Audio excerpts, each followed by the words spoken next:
ये तो एक खुशकिस्मती है हमारी कि हमारी मस्जिद में शादी हो रही है।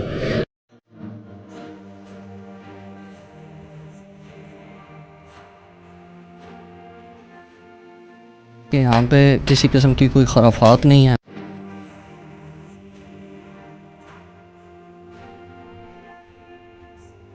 जो हमारे मेहमान आए उनको काफ़ी अच्छा लगा है।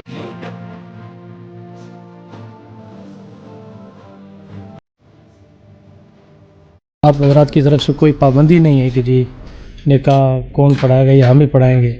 हर एक अपने मसले की तबाह से जो भी है।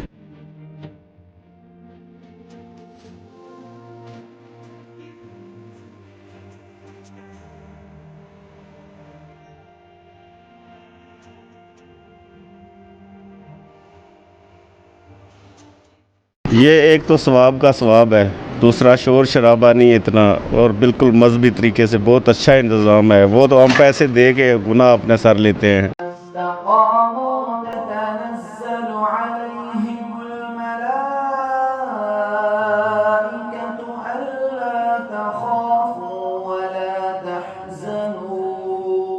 जामा मस्जिद रहमतुल आलमीन इस्लामाबाद के मस्जिद मैरिज हाल में निकाह, रुखसती और वलीमा की तकरीबात के तमाम लवाज़मात बिल्कुल मुफ्त फराम किए जाते हैं। सिर्फ यही नहीं, यतीम और बेसहारा बेटियों की रुखसती में खाना और ताइफ भी मस्जिद रहमतुल आलमीन के नमाजी काफ़िला रहमत बनकर फराहम करते हैं। हर दम आपके लिए कोशां जामा मस्जिद रहमतुल आलमीन F84 इस्लामाबाद।